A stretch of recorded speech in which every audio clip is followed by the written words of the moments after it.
his way to the game along with the world champion Gukesh. They are just crossing the street. The hotel is just opposite to the playing venue. Pragg is taking on a big challenge today. He takes on the world number 1 Magnus Carlsen, and he's entering in with his second Grandmaster Vaibhav Suri.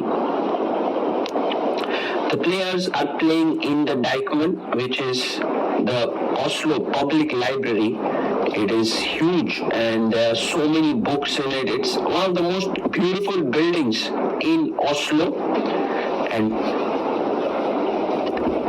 usually the Norway chess happens in the city of Stavanger, but this time it is happening in the capital of Norway. The last time Pragg played against Magnus was in 2024 Norway chess in a classical game. Pragg plays h4.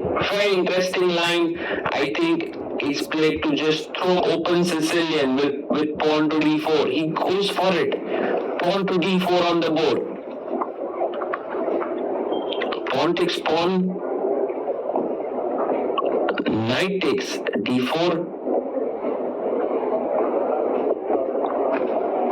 And if you've played d6, very likely that you will go for the knight off. Knight to f6, attacking the pawn on e4, and knight comes out to c3.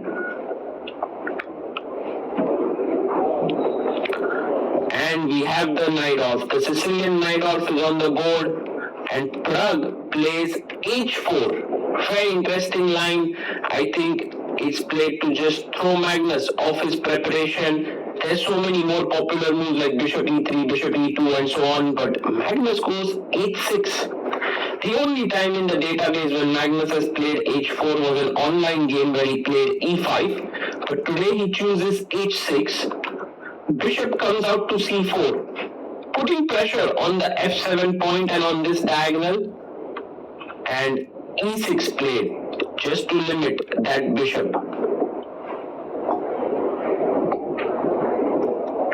And now Magnus is safe, while Magnus King is the one that has come under pressure. Rook f1. He puts the rook here, attacks. According to the legends, the better move was rook h1, but I think this is very natural. Threatening knight f7, and taking on d7. He goes back, knight to f6. And now a good move is queen d4 or queen e3, putting pressure here, threatening to enter in here. Queen d4 played. Pragg playing like a machine. Great accuracy, knight g4 by Magnus. Actually, Magnus's material situation is quite fine. Knight takes b7. A better move was queen d6, but it was natural to take a pawn. And now bishop b5 is a good move because you attack the knight, you attack the rook, and Magnus plays it. Going into an endgame might be possible, but that's what he said. Black structure and pieces are so good that the endgame should be completely fine for him. Goes knight e8, blocking the check. And now will Pragg take the queen?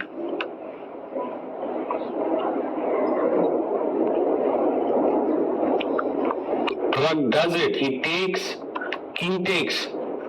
And I think Magnus is still slightly worse, but the position is crazy. It's no longer clear anyone can win. Bishop a4 played a beautiful move, because if you play bishop c6, knight d8 is winning. If you take here, rook takes f7 is a g7 is the only defense that Magnus has. It's not at all easy, because if you take knight f3, then rook g8 stopping the pawn and your own pawn is queening. But Magnus blunders. He goes king g7. He makes a huge mistake, c7. I think Magnus missed this move. Bishop b7 stopping the pawn, but rook b8, g2, and now you move the rook away and then pick up the bishop and queen the pawn. And Magnus resigns even before Pragg makes his move. What a win for Praggnanandhaa. Magnus Carlsen, when he thought he was back in the game, is when he blunders under time pressure. This does not happen with the goat often. Once he gets the edge, he converts it. But Magnus is not in great shape, and you can see that he's so unhappy. But for Pragg